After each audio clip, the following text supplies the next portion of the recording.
All right, all right. What's going on, everybody? Welcome to another episode of Family Finance Friday with DJ the Money Coach and Nick Westbrooks. And this show is brought to you by the DJ the Money Coach team and the Seven Spheres of Money system. And before we get started and head to tonight's beach, hit the like button, share with at least 5 people. And if you haven't, hit that subscribe and that bell notification. Make sure you do that so you can be notified when these very powerful, important conversations become available, especially the one that we're going to have tonight. And also so you can help us spread the message and the good news about the P.O.M-P.O.M lifestyle movement, which is plenty of money, peace of mind. And we invite you to come join us on the beaches of the world each and every day. And tonight's beach, we have a special guest with a very powerful message. And we're gonna call this show The Real Black Agenda with our special guest, best-selling author of 22 books, Dave Anderson. But we'll get into his introduction a little later in the show.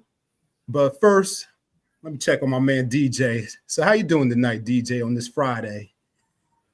Nick, as I always say, time and again, any day above the ground with your health is an exceptional day. And today is no exception to that rule, man. So, hey, man, I'm excited. Life is great. I'm in great health. Went and had me a dental regular routine checkup. Went well. Been getting some work done and everything to keep the pearly whites and the dental health up. Hey, man, let me tell everybody, especially you black men out there, and especially when you get, I'm going to say 40 and up, hey, man, plug in to your regular routine checkups.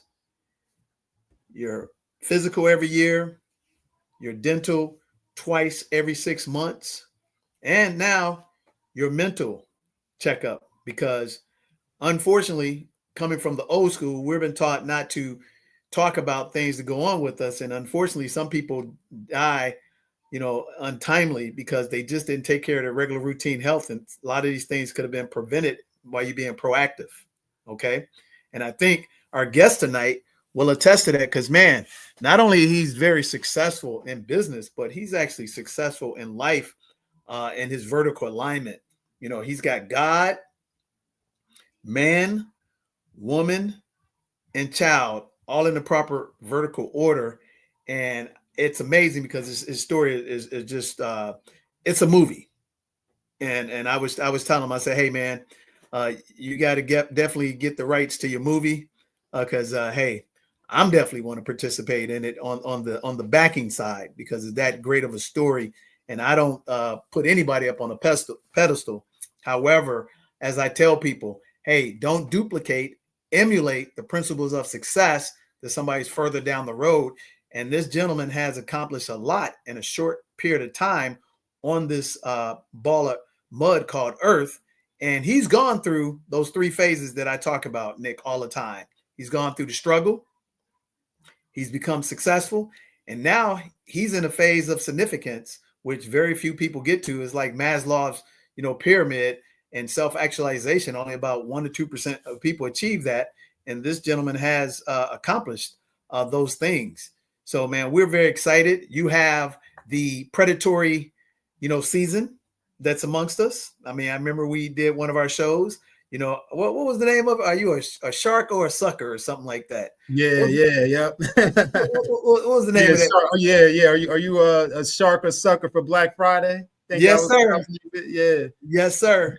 So, this show is called Family Finance Friday for a reason, because family finance is a misnomer in our community and in America and of itself. Nobody talks about family finances because it's not taught in school, because you're taught to become a consumer and an employee versus becoming a business builder and a prosumer. And what a prosumer is a person who owns a business, and the necessity products and services that he has to have, he learns how to create a business to consume those, like a business owner and get the tax write-off and turn it into an asset versus a liability. So this is a very special show because, it's kind of like they say, man, kindred spirits is the way I describe it, because we both, the gentleman and I, have been living a parallel life, and we've done some similar things and had not known that our paths would have intersected. And it was just by a sliver, Nick, because I just happen, don't get on social media hardly at all, but I do plug into a couple of shows of quality. Okay. Of quality.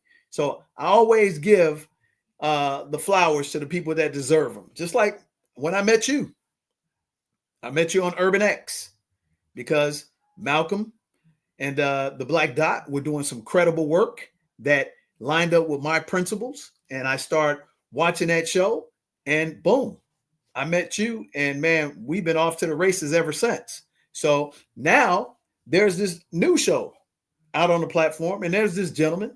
His name is Jeff St. James. And if I'm not mistaken, I believe he is a licensed psychologist or a licensed mental health therapist. And I think he's about 36 years of age. And he's talking about the strength of real manhood. He's not necessarily doing that red pill stuff, because I'm not into that. He's really talking about proper vertical alignment and being a man of God.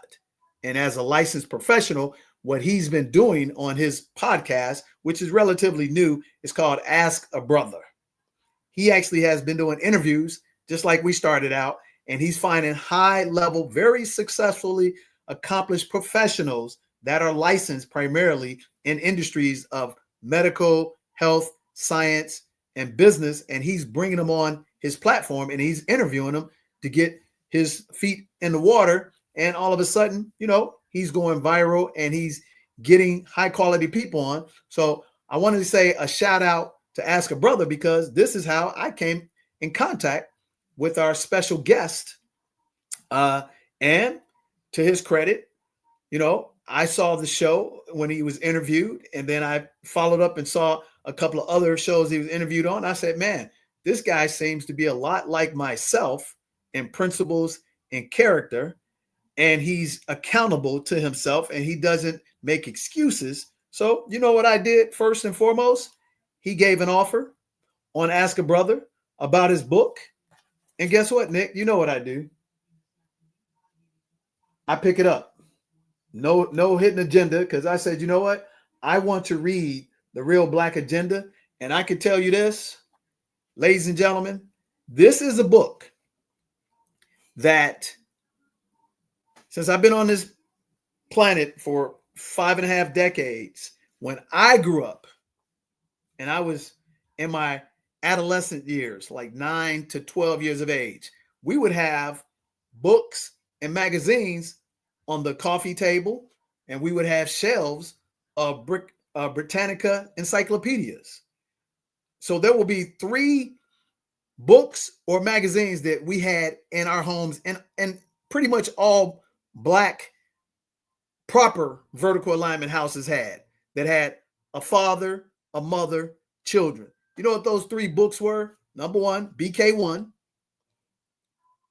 Number 2, education, the encyclopedia. I mean, families would invest in building up their library of the encyclopedia, and the Britannica sales guy would come door to door and sell them. The other magazine we would have, it would either be Jet, or what's the other one that Johnson created? It was Jet Magazine. Might have just been Jet Magazine, or Black Enterprise. Black Enterprise. These were staples in our house, Nick, that it wasn't an option for you to read them. It was a requirement. And that core foundation of the Bible, the encyclopedias for education,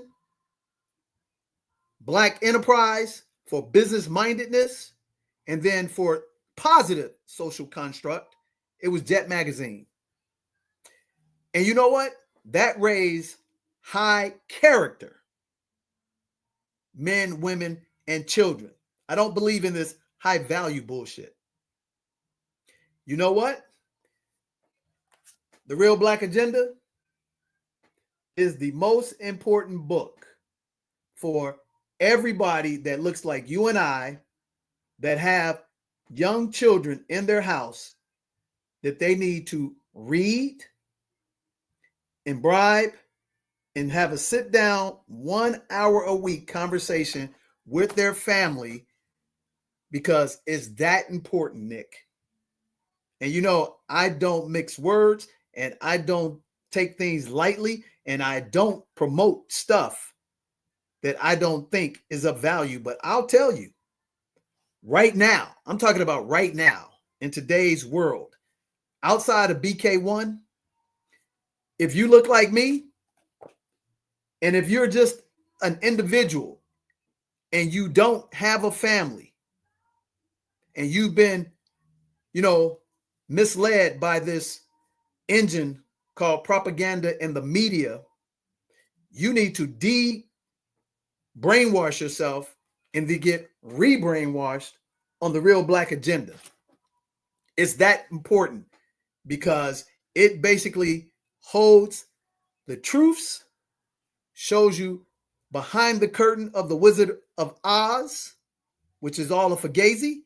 And then, unlike most books that I've read, Nick, by pumped up bourgeoisie, boule people who claim they're for the people, or they're been selected to be your leader, because I don't need a leader, never had one.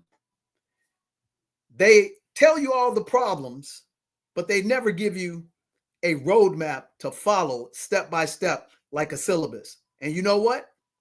This gentleman, Dave Anderson, does that. Anderson does that and more. And it's not surprising because he also was a professor as well. So I hope that Dave is in the waiting room now, because I've done a lot of talking and we want to bring him on so we can give him a great introduction. So why don't we do this, Nick? Why don't we take a break and then we'll come back and we'll bring on our esteemed guest, Mr. Dave Anderson of the Real Black Agenda.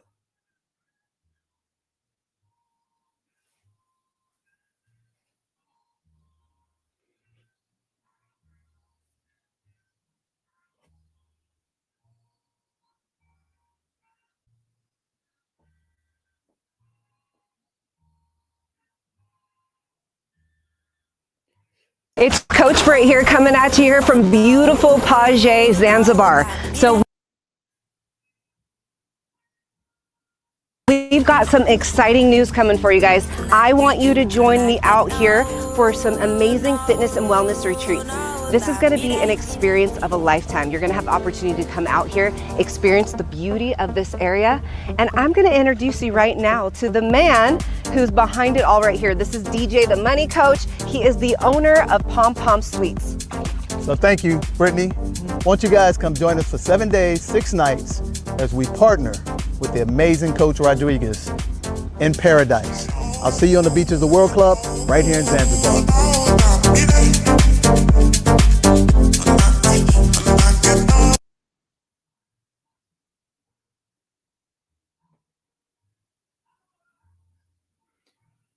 All right, welcome back. You're watching Family Finance Friday with Nick Westbrooks and yours truly, DJ, the Money Coach.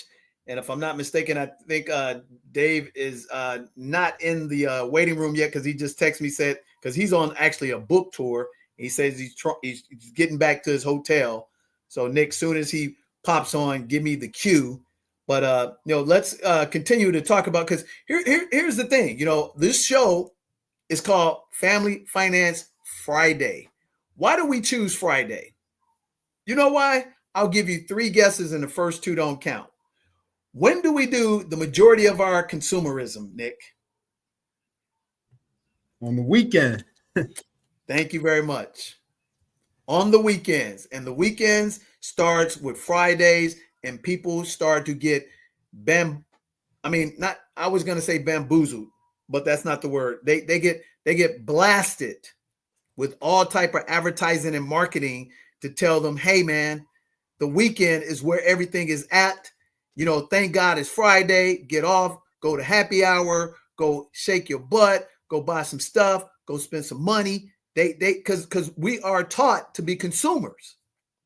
So we created this show to be an offset to derail some of that false programming, to give some people some nuggets to say, hey, it's nothing wrong with having a great time.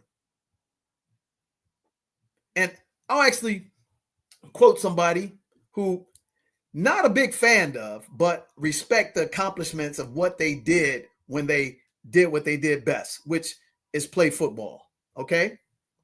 So I'm not going to say this person's name, but I'm going to give you a contrast of how consumerism is out of control for everybody that don't have real money.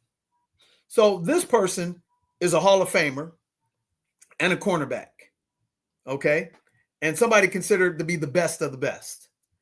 So one day he's being interviewed in the mid 90s when he's at the top of his game with San Francisco or the Cowboys. And he has this, outrageous Ferrari in the parking lot, and he's very flamboyant. Okay. He just everything is just over the top, all that good stuff. So a journalist say, hey man, you sitting up here talking about all this stuff. Why are you rolling around in a $200,000 car and you're not financially responsible? So the guy looks at him and he laughs. He said, oh, okay. He said, I'm not financially responsible, but I make millions of dollars a year. He said, let me ask you a question, Mr. Journalist. How much money a year you make? You make about $40,000, $60,000 a year. And the journalist said, yeah, somewhere in that ballpark. He said, what kind of car you drive? So the journalist tells him the kind of car he drives, ladies and gentlemen, and his car happens to be almost equivalent to the amount of money he makes. So the Hall of Famer says, I don't know this, but one of us is actually financially illiterate, and it ain't me. He said, because I make millions, and that Ferrari sitting out there maybe represents 5, maybe 10% of my income. But if you making 40 to 60, and the car you just told me costs 40 to 60, you're spending 100% of your income. So which one of us is stupid? So with that said, our people, and I'm saying our people, I mean all Americans, okay? Because I'm proud to be an American, 100%. Grandfather, great-grandfather, father, uncle fought for the freedoms of this country in the wars.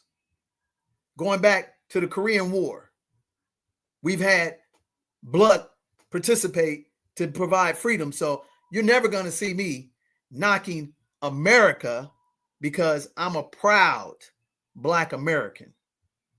Because all the freedoms that America has afforded capitalism all, I have inherited those. You follow me, Nick? So with that said, we have to have the ability to program our people about how and why America was built. America is a corporation, if you don't know that, legally. United States of America is incorporated. Do you know that all of your cities are incorporated? Why is that, Nick? That's because they're businesses.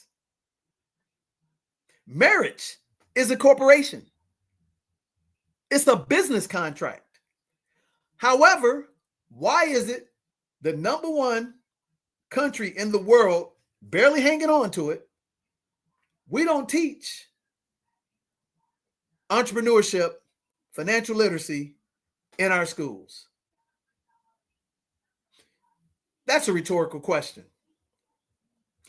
Because the 1%ers, they teach you how to work for them.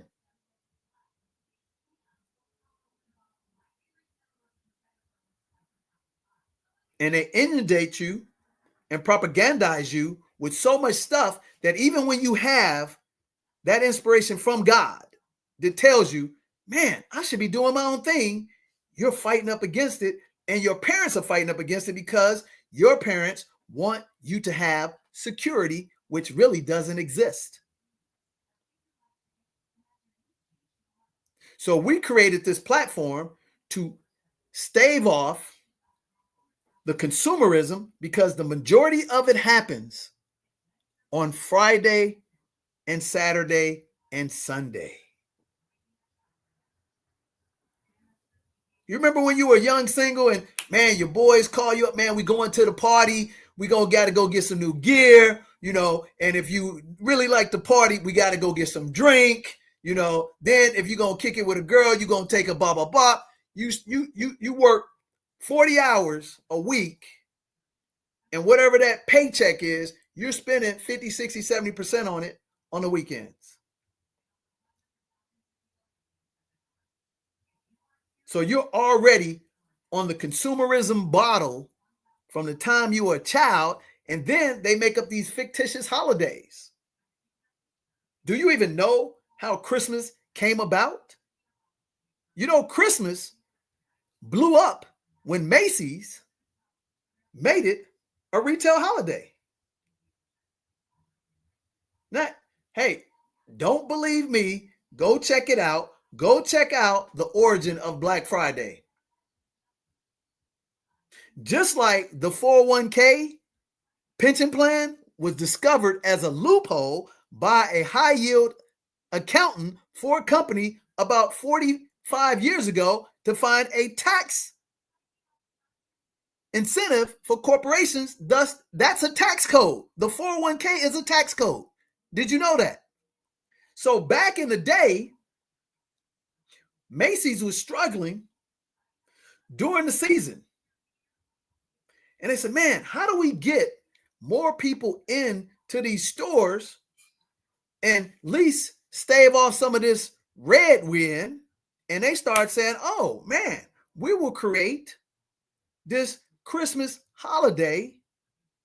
I'm not saying they created Christmas itself, but they created the spin on Christmas, Thanksgiving being the best time to get these discounts. I remember when Black Friday came out. Remember, it was traditionally, just like we accept these alternative lifestyles now with no big deal. I remember when people would be appalled that they would have a Black Friday sale starting Thanksgiving night. You young enough to remember that, Nick? Remember, they wouldn't let you do that. They was like, yeah, we're having this thing called Black Friday. It's going to kick off at 12 a.m. Thanksgiving night. And people were like, what? You can go into a store? No, we're not doing. People were against that. This is about 30 years ago. If you don't believe me, go check the facts.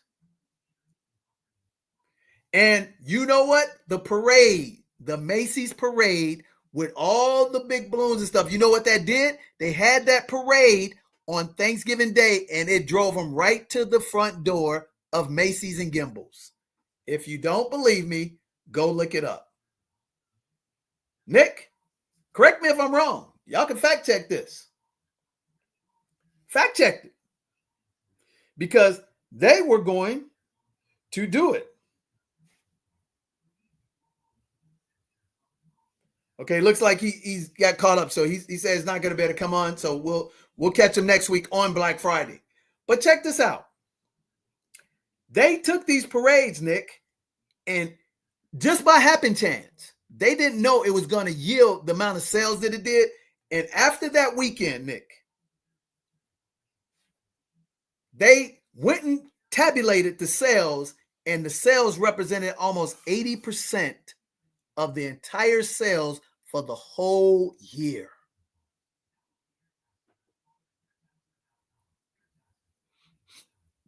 Did you hear what I'm saying?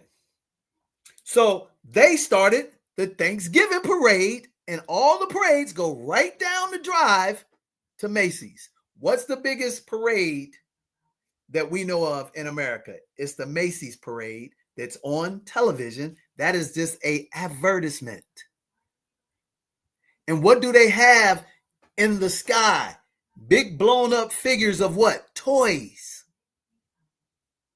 And as you, the little kid, is watching the toys and watching it go right down that magnificent mile, right to Macy's, that parent doesn't have the power to tell that kid no. So that parent gives in and goes right in the store and spends that money that they don't have.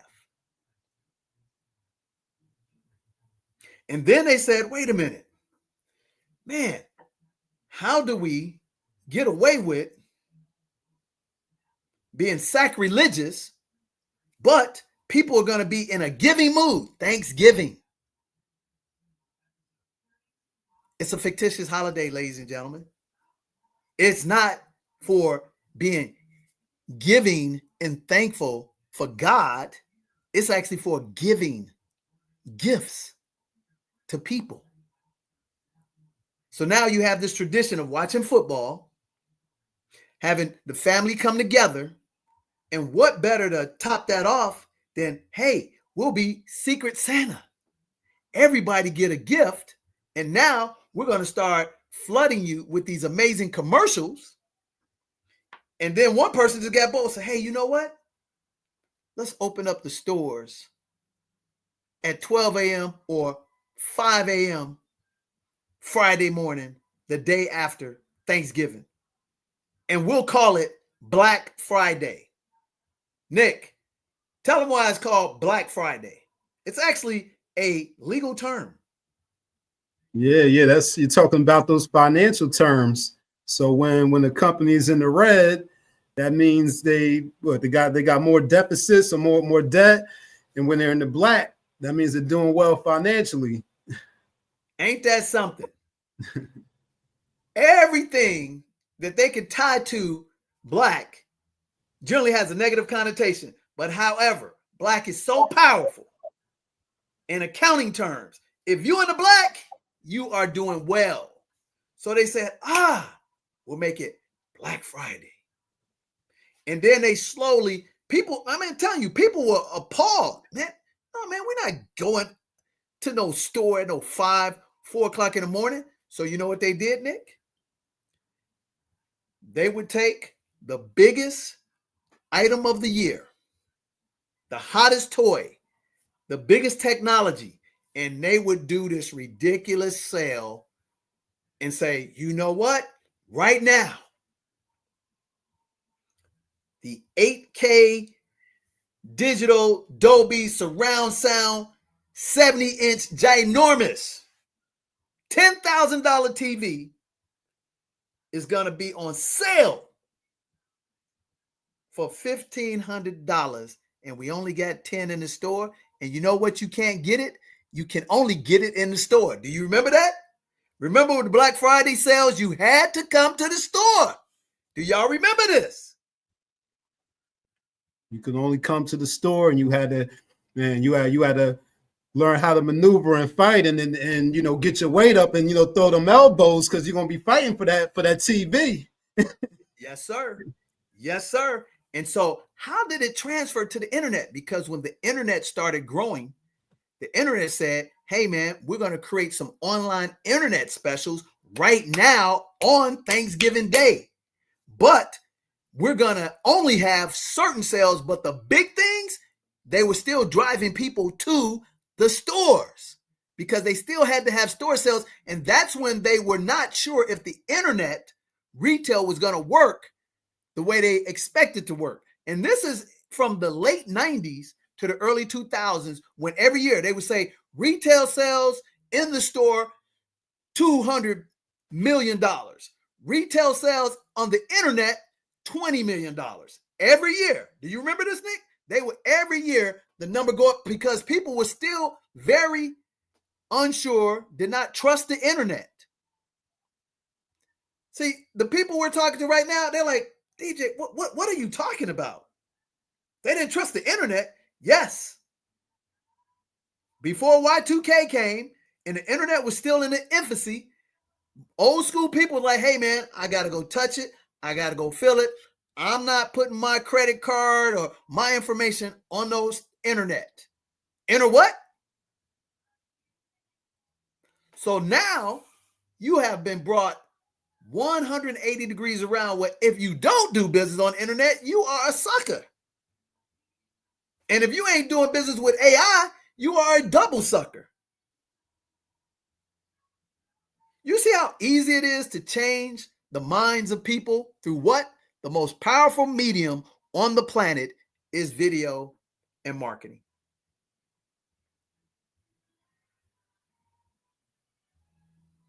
So you have it now where we have been taught to work for people, go to school, get hammered with student loans, so much so they're larger than the price of a house. And how is it that student loans can never be BK'd, bankruptcy out, gotten rid of? Because the government took them loans and turned over to the private institutions and gave them the authority to print money.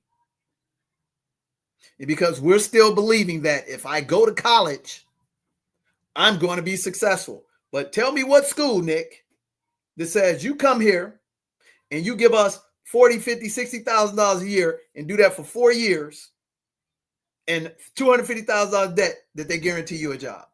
Tell me which one.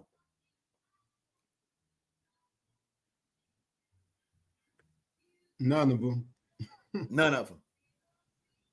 None of them. But they branding and their marketing is sexy, baby, and it's slick. Hey, man, you go to Howard, man, Howard is in the top 100 schools in the nation. As a black school, it's number one. And if it's number one and they see Howard on your resume, guess what? They're going to hire you over the next guy or girl. If you get into Harvard, oh, Harvard is where the presidents come from. You could be the president. Yale, Princeton. Oh, but what if I don't and I got $400,000 worth of student loan debt? Hey, then good luck with that 9% interest rate. And as soon as you 6 months out of school, them payments are hitting you like a ton of bricks. Why is it, ladies and gentlemen, that they took vocational skills out of the high schools? Why is it they took, basic economics out of the high schools? These were things that when I was growing up, even going to a top tier high school, you had to take one of those courses because they knew everybody's not going to college. But hey, I could become a licensed carpenter, a licensed electrician, a licensed plumber. I could become a chef, a mechanic. And needless to say, these people, most of them end up owning their own businesses and they'll make $200,000-$300,000 a year if they got a great work ethic. They're honest and they work and they treat people decently. They took them all out of our schools, but you know what? They didn't take them out to other schools. But however, you've got this indoctrination of the modern boy and girl, and specifically the girl who says, oh, I wouldn't date a bus driver. I wouldn't date a plumber. I wouldn't date an electrician. Really? I have an uncle named Luck. Was a ladies' man. Women loved him because he was fly, had to look at everything. You know what? He was an electrician. Made a ton of money as an electrician. Put his kids through college, paid for it and everything. And lived in sunny California as an electrician. Did very well for himself. Retired back to Illinois, bought himself several acres of land, and did very well as an electrician.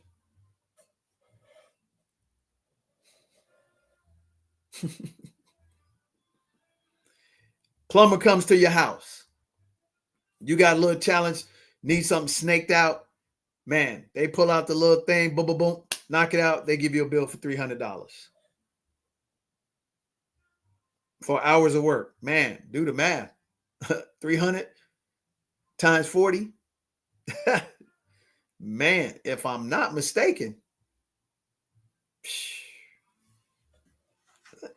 that's a lot of money, ladies and gentlemen.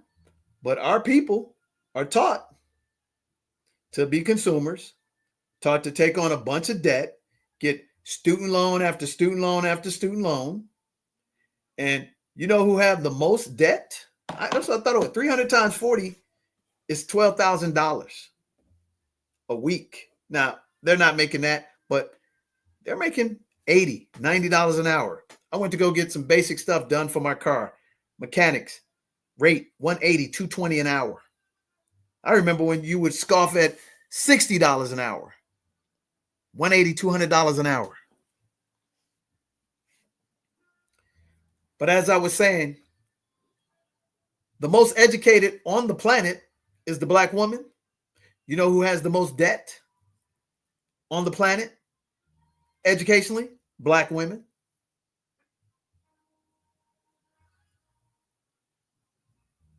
You see the correlation there, ladies and gentlemen? So when you're thinking about your finances and you're spending more time planning your vacation than you are about your finances, you have been hooked with the bait and switch. And this ain't sexy. But you know what? Being out of debt is. Having hard assets are sexy. Working smart and sitting down and having a family meeting once a week, no less than once a month, about finances is the best thing you can do for your family. And it has nothing to do with how much money you make. Because studies have shown it's not the amount of money that people make, it's the amount of money that they keep. And always they'll show you case study after case study, ladies and gentlemen, somebody who only made $40,000 a year, retired a couple of $1 million. My grandfather, Henry, 8th grade education, grew up in Algiers, Louisiana.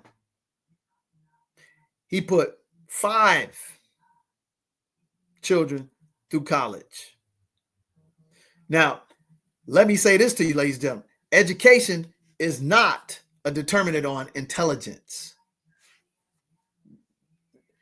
Need I say that again? Education is not a determining factor on intelligence. Because see, every person, boy and girl, man and woman, come in with the same level of intelligence that they have from the day they were born. Now, turning that intelligence into skills and expertise requires work. So you don't need an education to be wealthy. You need to learn how to channel your intelligence that God gave you to make a living for yourself. And you have been programmed by the 1% to say, hey, get off the farm and of acres of land that you have been inherited or you bought in some capacity, stop doing all that hard ass labor. Let me give you this job over here, which you never find in the Bible other than for Job, and I'll make things easy for you. You give me the land, I'll let you work it, and I'll give you a guaranteed paycheck. Now, if you don't want to do that, I'm going to create this little system called education, and I'm going to allow you to go up and get this white collar job. Put on a suit, smell good. For me.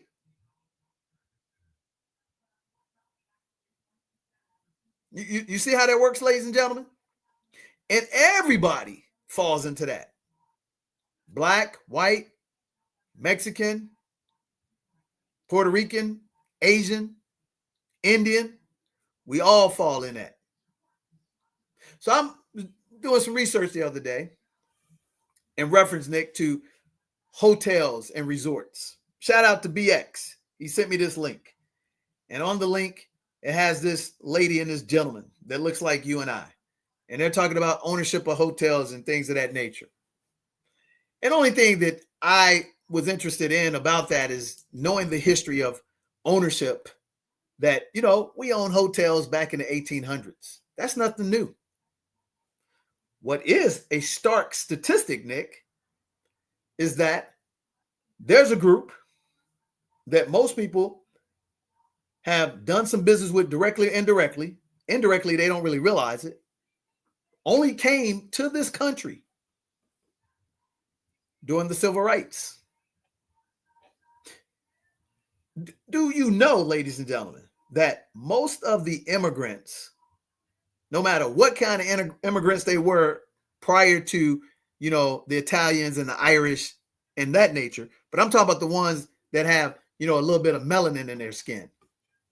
When they started to come over here in droves during the 60s, because the Civil Rights Act was built on our backs, and those people came in floods. You know which group owns the majority of the hotels in America? I'll give you 3 guesses, Nick, and the first 2 don't count. But I think if you just think about it, and don't think about the real elaborate Ritz-Carltons and the Four Seasons, think about the basic hotels. What group of people you think own the majority percentage-wise out of anybody of the hotels in America?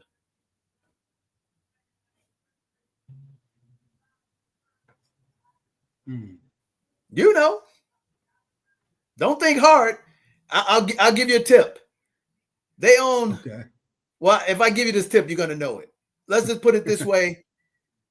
They have business in the hood that you got to use for transportation. Business in the hood that you got to use for transportation. Like public transportation. I'm not going to say anything other than that because I done gave you too much already, ladies and gentlemen. You talk about the Indians. There you go. Okay, all right. I wasn't sure. There you go. Yep. When you go into a community and you see a Motel 6, a Holiday Inn, off-brand hotel, 9 out of 10 times, and I'm not stereotyping, ladies and gentlemen, it's generally owned by who? A group of East Indians. And you know what? I have a lot of great friends who are East Indians, and one of my best friends on the whole planet was just like a brother to me, named Munish, for about 10 years until he literally moved away to do his job. I got nothing but love for him. But how is it that a group of people can come into the country? Really, they didn't come into the country in droves until like the mid-70s. They own almost 60% of all the hotels in America. Did you hear me, Nick? Guess what percentage of hotel ownership we have? And we talk about this all the time, but we've been owning hotels since 1800s. What percentage of all hotels in America do you think we own collectively as a group? Oh, well, now in 2025? Yes, sir. I would say, man, maybe like 0.5 or something like that. Oh, you're a little harsh. How about 4 times that? So about 4%, 2%. 2%, my brother. 2%. 2%. Now, I hear you, ladies and gentlemen. Before you start playing the victim card, I'm not trying to have that. I'm not trying to have that. Let me tell you why. It's 2% across the board for everything. 2% of the business, 2% of everything. It's one reason and one reason only. And this is probably going to be profound for you. It is the breakup of the Black family. Because when you have an abdication of men in the house and you have a matriarch running things, guess what the hardest thing to do is working together. I'm going to say that again. We have all these pundits and advocates always professing and claiming, man, all we got to do is come together with our chips. We spend $1.7 trillion. We're the largest economy on the planet of consumers, but we never can come together because here's the dirty little secret, Nick.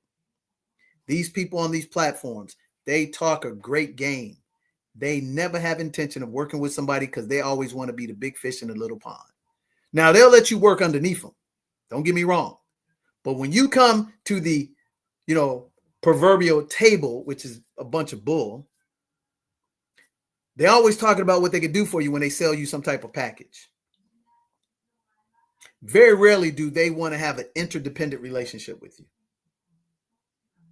And then, you know what another thing is? They always very flamboyant and always over the top and loud and just wear, you know, audacious, you know, ensembles and attire. And they constantly got to show you how wealthy they are.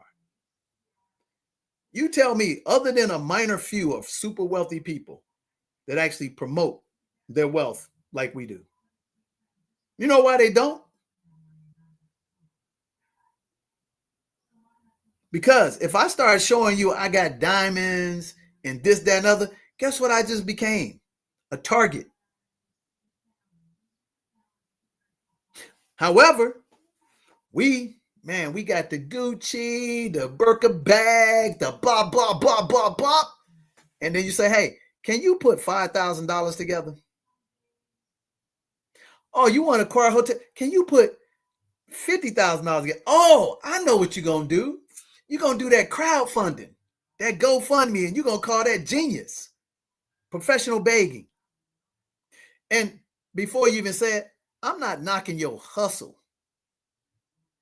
But you are always trying to find the shortcut to the shortcut because you don't want to go get the license. You don't want to get the certification because you want to get right to the wealth because you think that's what makes who you are. It's actually the opposite. Now, hey, I'm not opposed to having a lot of stuff, but I don't need to showcase a whole bunch of foolish trinkets to make me believe that I love myself or you're going to be attracted to me.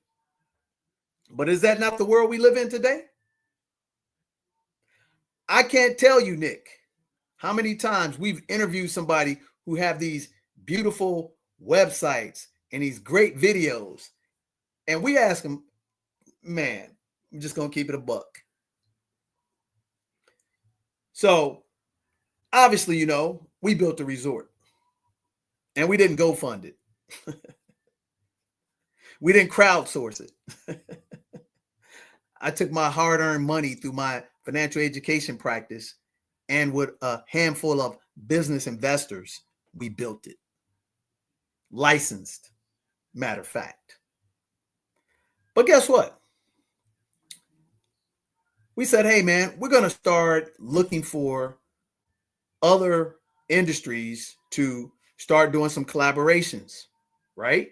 And we said we're going to have a qualification. You know, they got to have at least 250,000 subscribers, blah, blah, this, an email list, this, that, and other. And these people, they show and project. They travel all around the world and they getting all these great deals and everything.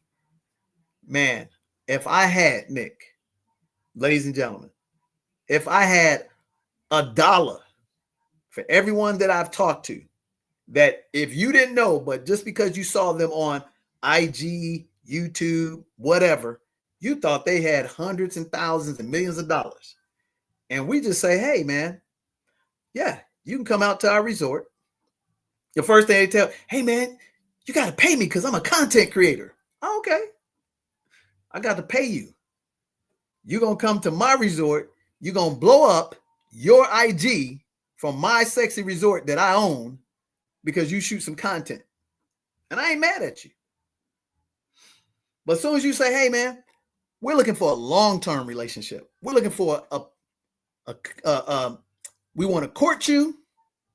Then we want to get engaged. Then we want to have a marriage.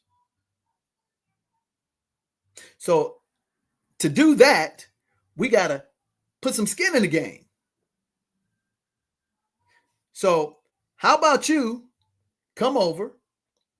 We'll give you accommodations, but you need to pay for a little bit of stuff. You know, the excursions and this, that, and other.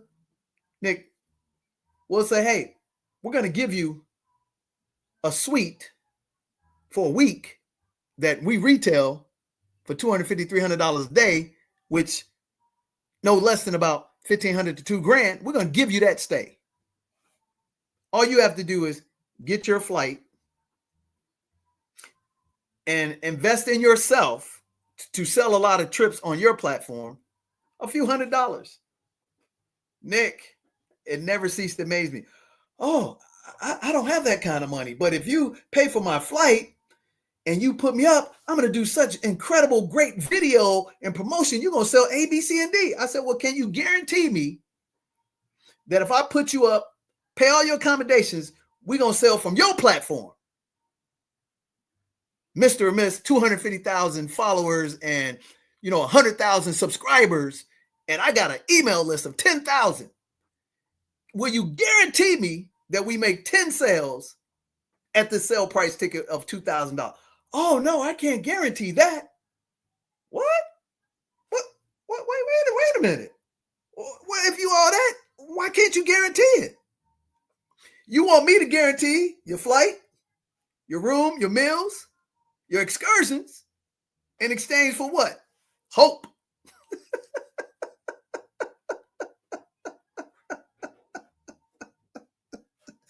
But what we found, Nick, the ones that do invest in themselves with us, Nick, ladies and gentlemen, they actually go to work and we actually make good business sales with them.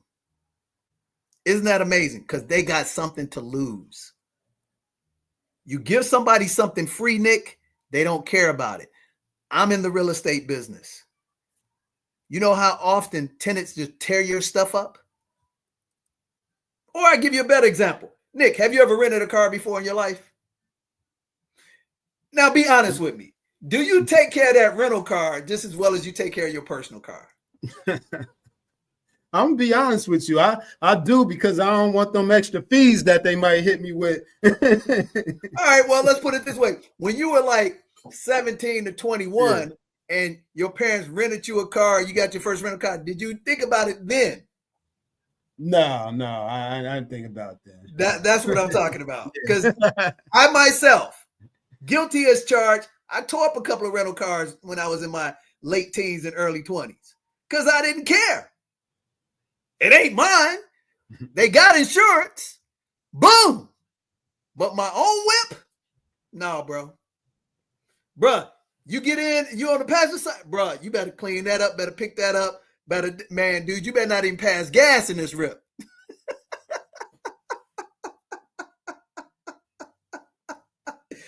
Do you hear what I'm saying? Very rarely can you give somebody something free, no matter what it is, that 9 out of 10 times they're not going to regard it just like their own. Now, you do have that rare person that does take care of it plus, but again, that's an exception to the rule. So all I'm saying, ladies and gentlemen, that right now you are being preyed upon. For this next 2-3 weeks, you're going to be bombarded with over 1 million commercials in every shape, size, and form on every medium. And you are going to be under pressure to buy, especially if you have little kids, you have a loved one that's important to you. You're going to be like, oh man, they've been wanting that, man. They just sliced it by 70%. But you know what the business owner does? We go through the year, Nick, and we notice tools that we need. And if we can't get them or already had them or need a replacement, we strategically invest during Black Friday and get it at a steal, my friend. What we also do, we buy stuff in the off season so we can get it at a discount. That's what business owners do. So when we talk about the real Black agenda and how important it is to actually have an agenda, have a game plan, hold accountability, working together, being business owners versus employees, we're going to get down to the brass tacks on how you are to spend and create a legacy, an empire, a foundation. These are the things that people don't want to have those tough conversations. But here's the saying, ladies and gentlemen. Master the easy things in life, your life's going to be a living hell. Master the hard things in life, your life's going to get extremely better every year because you build the foundation, you become the master, you take a talent and intellect and turn it into a master skill set and become an expert, and you now know what this American corporation is all about. Business. Why are the tax codes in favor of the entrepreneur? Because this is a corporation. It's not in favor of the employee.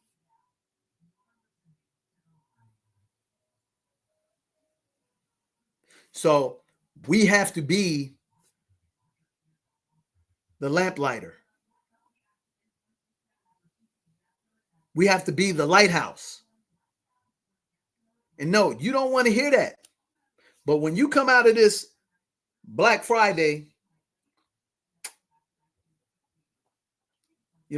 sham, and all of a sudden you start getting those credit card bills second, third, maybe the first week of February, because no interest for 90 days, but you don't read the fine print that says you be a half a minute late on that minimum payment, and all that interest accrues from the day that we gave you the deal.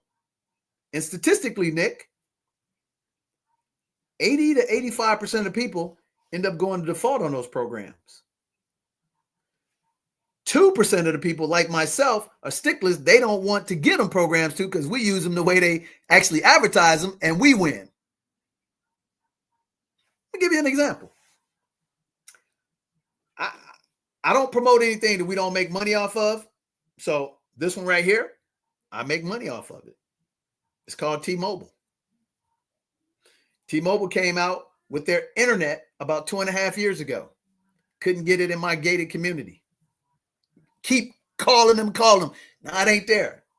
So I got the crappy service. Ain't going to tell you who they are.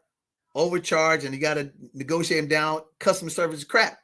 But finally, I actually had a challenge with some techs yesterday, going to my daughter's concert. And shout out to my daughter. Man, my daughter's an amazing cellist, and she was spectacular yesterday. Love you so much, man. She just did a great job in what they call their winter concert. But I'm sending a text to the family group chat, just say, hey man, where you guys at? And I don't get a response. I don't know that my text is not going through. So after the concert, I'm like, man, didn't you guys get my text? What text are you talking about? So long story short, I talked to my T-Mobile rep. I said, hey man, I'm not getting my text, blah, blah, blah. He makes a snafu. So he ends up giving me a $10 credit for 7 months. But I said, man, he said, hey man, why don't you have our internet? I said, because I can't get it. I said, I literally just called you guys 4 days ago and it's still. So it turns out they have my business address mixed up with my home address. He plugs in my home address. Boom. Internet is available. Now here's where I'm talking about the 2% of the people take advantage of them programs. I'm able to get their full 1 giga plus, highest speed you got, internet, my friend, because I am a loyal customer. Something that runs almost $85 a month for $60, bro. I was paying $100 with the other guy, $60. Locked in, guaranteed price for 5 years. And I hear you, oh man, that ain't a lot of money. Okay. You let that add up. I'll give you another example. Have my car insurance. Just got that reduced. Oh, that ain't a lot. Okay. Just had another bill. See,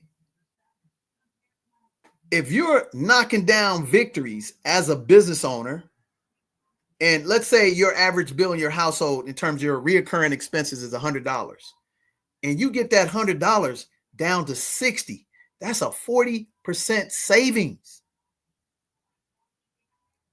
Ladies and gentlemen, let's say you have 10 of those bills in your house. That's not unforeseeable in middle-class America to have $1,000 worth of bills from utility, gas, water, etc. Would you agree, Nick?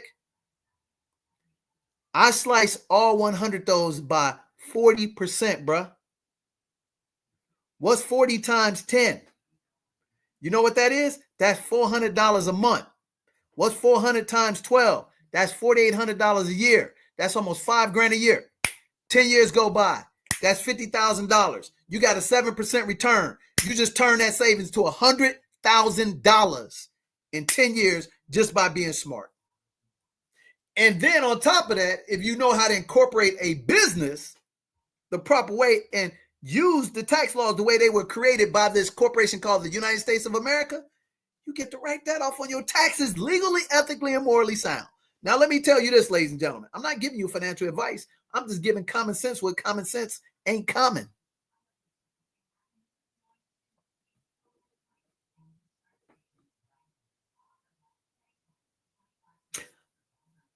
We'll wrap it up with this, Nick. So it's 2025. 2017, I'm on Periscope, which has been sunset, which came out before IG and all of that. So on Periscope, and I'm doing my thing about assets, hard assets. So this knucklehead gets on it. Oh man, I got stock in Amazon, and my stock I invested 10 grand. It's worth 50 racks right now. I said, okay. I said that's good. I said, so when you cash it out, what is it worth? Oh, I ain't cash. Oh, okay. I said, well, tell you what. I just took $10,000. This is 2017, right? I said, matter of fact, I said I took 50. I said, since you got 50, I said, I took 50 and I bought 3 properties. Listen to me, ladies and gentlemen. Nick, we're going to pull up the calculator on this one. So I bought 3 properties, you know the story, for $50,000 in Detroit Metro in 2017, after I had already been doing this in Detroit Metro from 2006 to 2012 with my partner. I said, hey, I went back into the market. I got 3 houses, ladies and gentlemen, for $50,000. And that's including another 10, 15. So I was all in about $70,000, totally rehab. These ain't, Taj Mahal. These are basic working class homes. So I got 70 grand in, Nick, 2017. So he got 50,000 in his Amazon. And I remember talking to him like in 2020. Oh man, I'm now at $100,000. So 3 years later, I said, okay. He said, man, mine worth more than yours. I said, okay. I said, all right, so let's do the math here, homeboy. I said, my houses are paid for just like your stock is paid for. House number 1, $1,000 a month in rent. Let's put that up there. $1,000 a month, Nick. House number 2, $700 a month.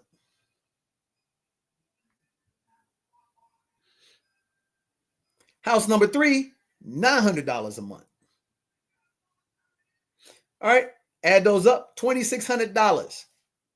Let's say I didn't start collecting the rent fully for 12 months.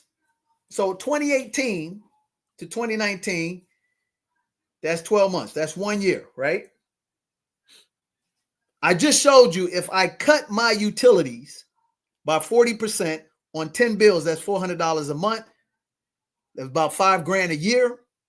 In 10 years with a 7% return, that turns to 50 grand. So guess where I got that money from, ladies and gentlemen, 2017? By what I just told you. So prior to 2017, I had been cutting the prices on car insurance, life insurance, homeowners insurance, electricity bills, cable bills, all of that. Being smart, taking an hour a week, going over my stuff, right?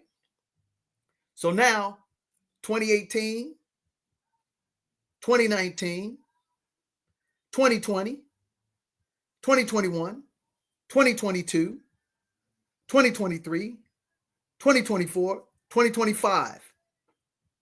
8 years, Nick. So 2,600 times 12 is how much?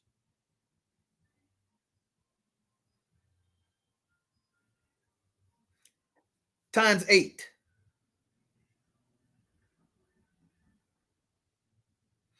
Now, let's say he didn't cash out his Amazon stock.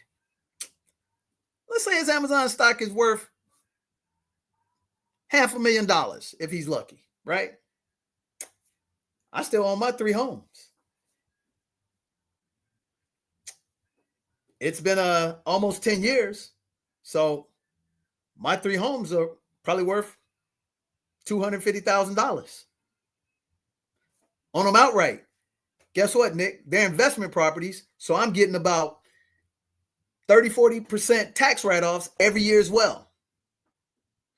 Let me ask you a question.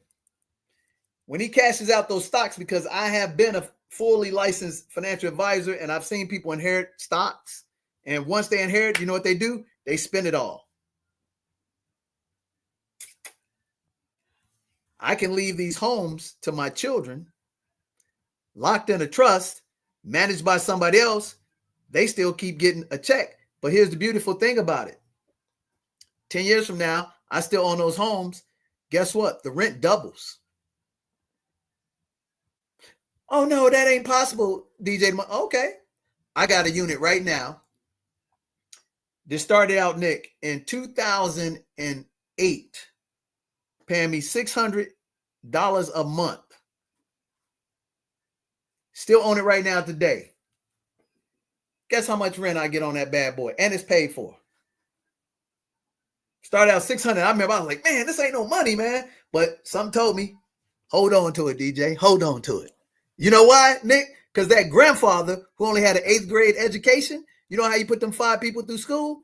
He actually started buying little fixer-up houses in the surrounding neighborhood and bought about 10, 15 of them, Nick. You hear what I'm saying? Bought about 10, 15 of them. Guess what? That's how my mother met my father, because my mother and my grandparents were renting from my father's father.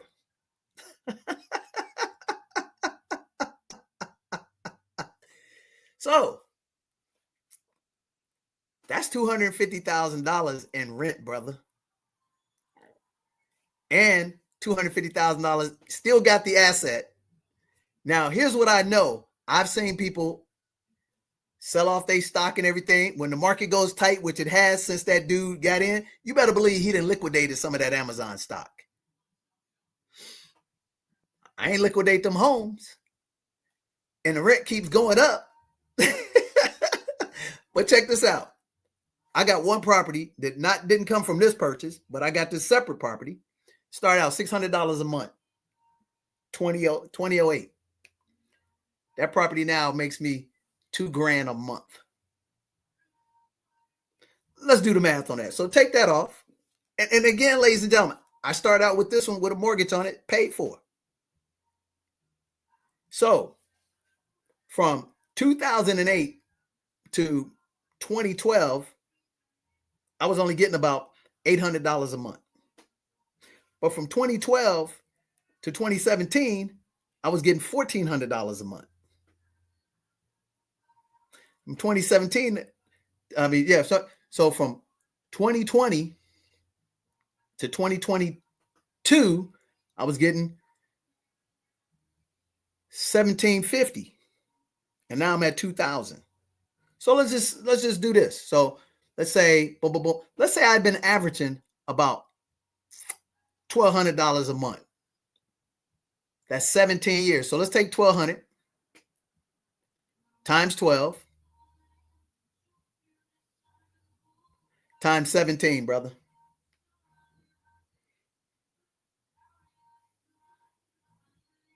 Guess what, Nick? I still own that property.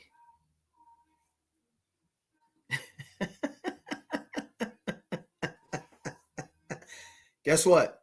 Are they teaching us, our children, this in school?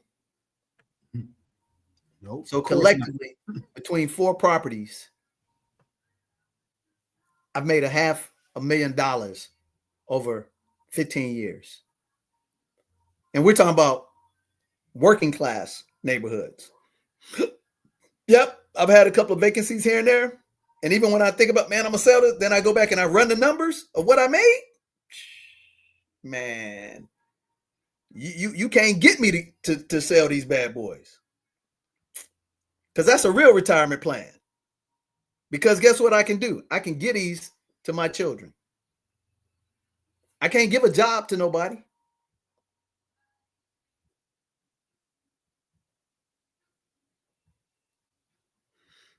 So you can take that down. But this is the real Black agenda. This is real ownership, equity. And one thing we don't do here, ladies and gentlemen, if we can't have ownership and equity in it, we ain't about that business. Is this simple? Absolutely. Is it easy? Hell to the no. But my man Denzel Washington said in American Gangster, you got to do what you have to do so you can do what you want to do. And when you start focusing on doing what you have to do, nobody can tell you what to do. So I'm going to leave it with this. It's the 4x4, baby. And we're not here to talk to the masses. We're here to talk to that one person, that one boy, that one girl, that one young man, that one young woman, that one senior that needed an aha and a real, hey man, I want a hand up, not a handout. Let me connect with you. So this is what it requires. And when we go to these churches and everything, and man, dude, oh my goodness, I don't want to get started on that. Well, you know what? I am going to say something about this. And you might be saying, DJ, you all over the place. But guess what? I can't be because nobody owns me. There's a tip. So, two knuckleheads, man and a woman. One man tells people, hey, you ain't getting out of this church until you donate $1,000 or $2,000 per person, something like that. This foolishness, man. Then this lady tells people that for $1,666, she's going to save them and change their lives. And if you ain't got $1,666, then you don't deserve to be changed. Now, I'm paraphrasing, but if y'all just do a little research, and I'm just dumbfounded by people falling for this stuff. This has just been in the news lately. And unapologetically, they are telling people that their lives mean nothing if they can't get them some money and God is not going to bless them. Show me in BK1 where God says that.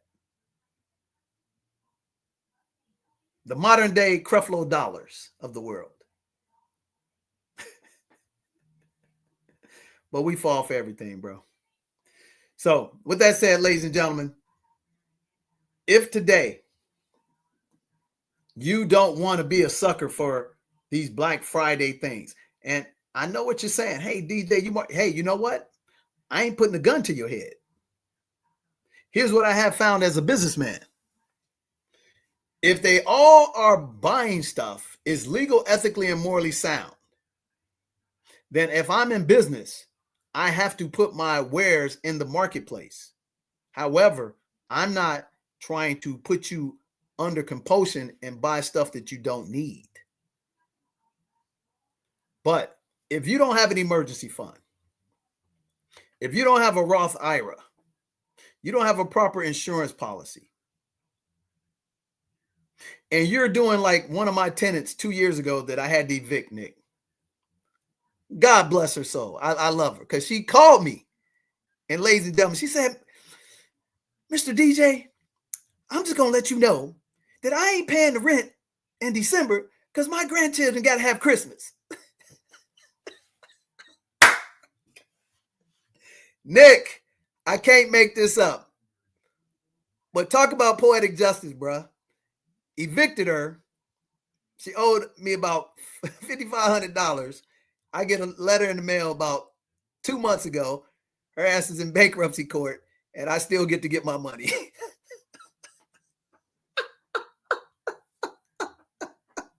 But she called me up, dog.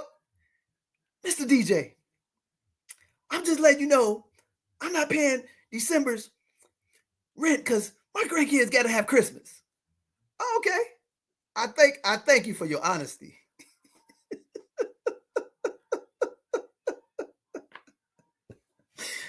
Oh, yes, man. I can't make these stories up, ladies and gentlemen. I can't make these stories up. Oh man, what was I saying, man? That I did get off track from that story there. But what was I saying? Well, I was talking about the 4x4. Yeah, he's gonna take him to the 4x4. All right, so take it to the 4x4. We getting out of here, bro. So this is what it boils down to. Yeah. So if right now, if you don't have an emergency fund, 3, 6, 12 months, depending on where you are in life, you don't have, a Roth IRA. You don't have the proper insurance, or you're overpaying for insurance and things that you need, you should not be buying anything during Black Friday. Because you don't want to be like her and out on these streets when you didn't have to be, because guess what? Her grandchildren couldn't tell you what she bought them for Christmas 2 years ago.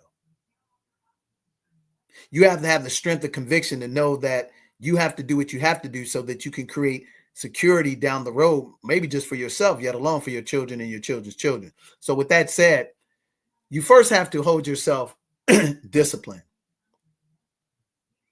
If you don't discipline yourself, you will be disciplined and it will not be good. You have to be accountable to somebody further down the road than yourself. And first and foremost, if you don't believe in God, then you're going to have a problem anyway. But you got to be accountable to somebody. Third thing is you have to plug into a system. What you don't realize is you're plugged into the matrix, which is consumerism, and it's a system of commercialization. So you got to unplug yourself and pull yourself out of that system. And it's going to hurt. It's going to taste bad. How do I know? Man, I started working on my lower body 2 weeks ago, hadn't worked on it other than riding a bike. I went in and started doing some leg lifts and some squats. Damn, they couldn't get out the bed the next day. And I ain't gonna lie, my ass bone was sore for about 3 days. So it's gonna hurt. But number 4, you gotta go to work. And then you have to apply the 4 P's of professionalism. You have to be professional. Speak the King's English. It does not necessarily mean speak grammatically correct English. It means speak the jargon of the industry you're in. If you are an educator like Nick is, talk to me about syllabus. Talk to me about midterms, final exams, essays. Talk to me about SAT exams. That's what I mean by professionalism, ladies and gentlemen. Number 2, you have to persistently follow your plan. If you don't have a plan, you're following the other guy's plan and it's getting you broke. Number 3, this is where the rubber separates or meets the road, or the men separate themselves from the boys and the women separate themselves from the girls. You have to have the ability to persevere, have intestinal fortitude when things are not going your way. This is the hardest one. This is one that'll smack you upside the face and make you quit if you don't believe in something higher. And you have to speak positive words to yourself, because your number 1 asset is supreme confidence, not arrogance. And number 4, on a sliver, you have to perform when the lights are the brightest, because you may only get one shot to impress that person that could change your life for the better. And you got to stand up and be accountable to yourself. So right now, during this time of the year, there's 2 things that are prevalent. People are either depressed or they're overspending money.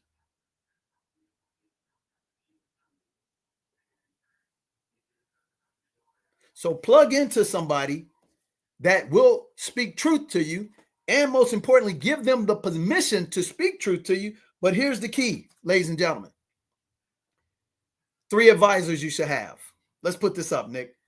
Number 1, you either have a God advisor. That's someone who emulates the principles of God's laws, not somebody who's a huge personality in a pulpit selling bullshit.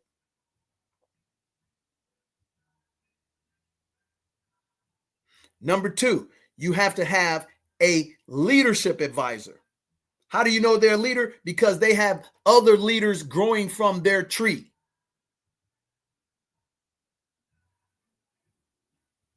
I'll give you 2 preeminent ones that I know. One is gone on to heaven, Miles Monroe, phenomenal leader. The other one is still here with us, John C. Maxwell. And you can follow them indirectly, meaning get their books, get into their conferences, take their master classes. There's a tip: invest in yourself. If you buy something this year, ladies and gentlemen, and this is what I do every year this time, you know what I do, Nick? What do I spend my money on at this time for me and the team and my children? Trainings, anything that will develop your skills and your knowledge. Yep. Guess what? I picked up the Real Black Agenda. I read it. I'm studying it. I didn't listen to the Audible 3-4 times. I'm taking notes on it. And you know what the funny thing is?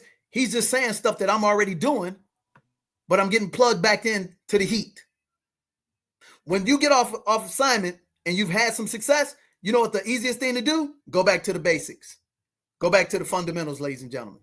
So right now, you should take the Black Friday specials and Cyber Monday and get yourself some tools. This is the key thing that business owners do better than anybody. They buy conferences. They buy books. They buy tools at a deep discount so that they can propel themselves into the next successful year. And then the third one is you get yourself a business leader.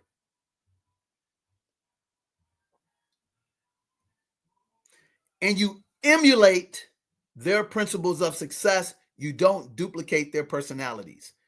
There's only one you, and you don't want to be a second-rate somebody else. Be uniquely yourself. And this is what Pastor Donald Rackett of Chicagoland Bible Fellowship told me, which I was a member of for over 15 years. He said, DJ, here's what I want you to do for me. He said, I don't want you to follow me in the pulpit. He said, but I want you to make sure you pick up BK1 and you read it for yourself. Make sure it is meaningful, measurable, and manageable based on the principles that you comprehend. And hold me accountable at that point and that point only.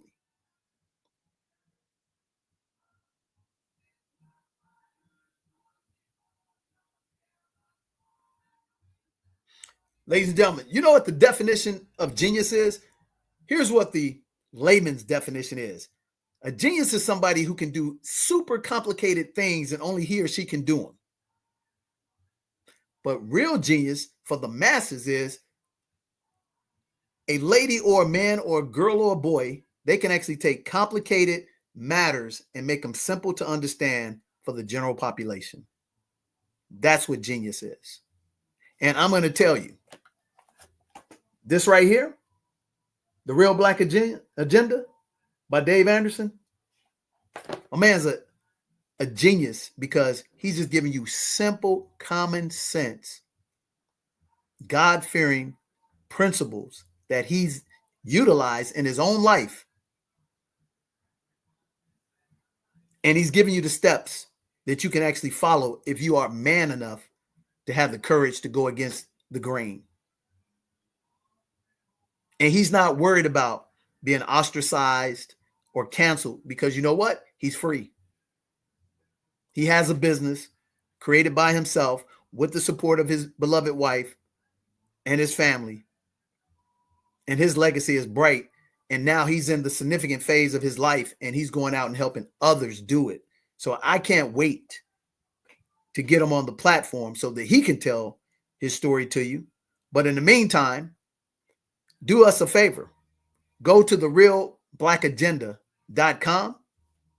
Pick up a book for yourself. Better yet, pick up a couple of them after you read yours, taking notes, and made one change or one maneuver that you're going to focus on.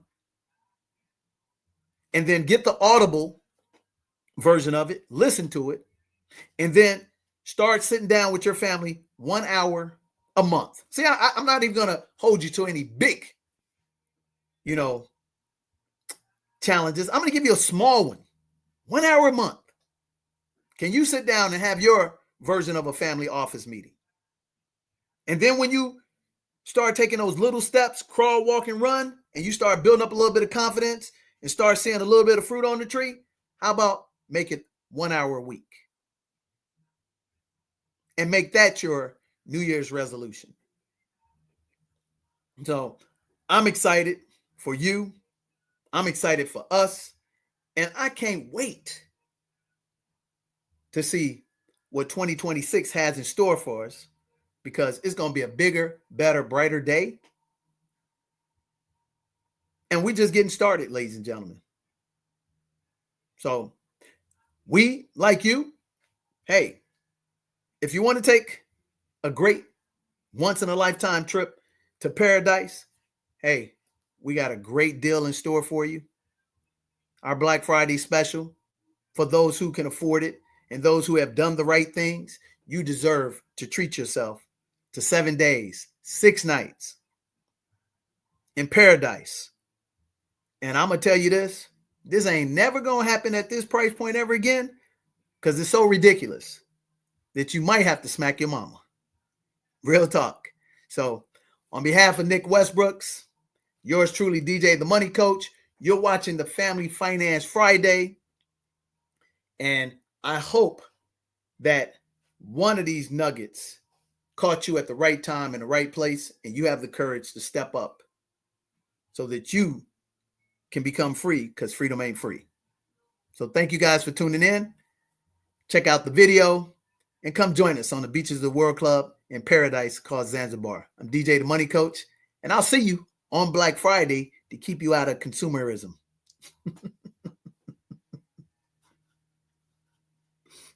Coach Britt here, coming at you here from beautiful Paje, Zanzibar. So we've got some exciting news coming for you guys. I want you to join me out here for some amazing fitness and wellness retreats. This is going to be an experience of a lifetime. You're going to have opportunity to come out here, experience the beauty of this area. And I'm going to introduce you right now to the man who's behind it all right here. This is DJ the Money Coach. He is the owner of P.O.M-P.O.M Suites. So thank you, Brittany. Won't you guys come join us for 7 days, 6 nights as we partner with the amazing Coach Rodriguez in paradise. I'll see you on the beaches of the World Club right here in Zanzibar.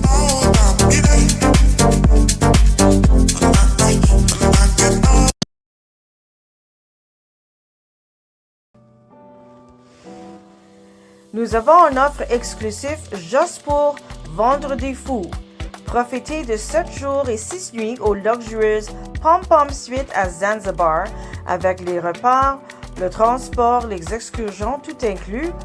Tout cela pour seulement $799 ou 3 paiements faciles de $299. Appelez-nous au 866-395-3042 ou cliquez sur le lien ci-dessous pour réserver votre escapade de rêve.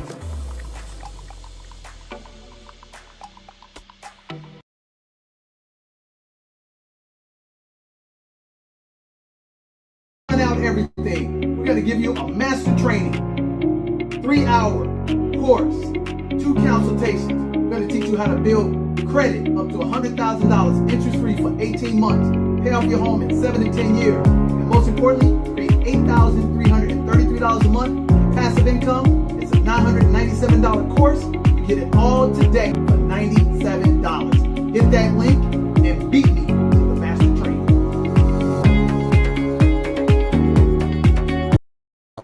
Have you heard of the P.O.M.P.O.M Suites at the Soul in Zanzibar? If not, let me put you on. It's located inside a dreamy residential resort right in the heart of Paje, close to all the best shops and restaurants. I spent 5 days and 4 nights and the vibe was immaculate. The property is lush, tropical, and so peaceful. And the lagoon-style pool, OMG, absolutely obsessed. Definitely a highlight. I love that it wasn't too deep, so I felt comfortable swimming, cooling off, relaxing, and just living my best Zanzibar life. Some days I grabbed freshly made mango juice from the bakery, which has pastries, coffee, tea, and a variety of options for lunch. And can we talk about the super cute welcome center? I couldn't get enough of the tropical chic decor, literally the perfect spot to chill and unwind.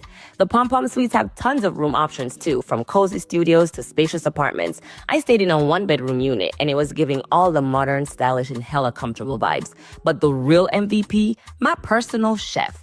Every morning, I got freshly made breakfast, eggs, sausage, fresh fruits, and one night she made a barbecue feast. We're talking grilled goat, pilau rice, fresh salad, and homemade juice.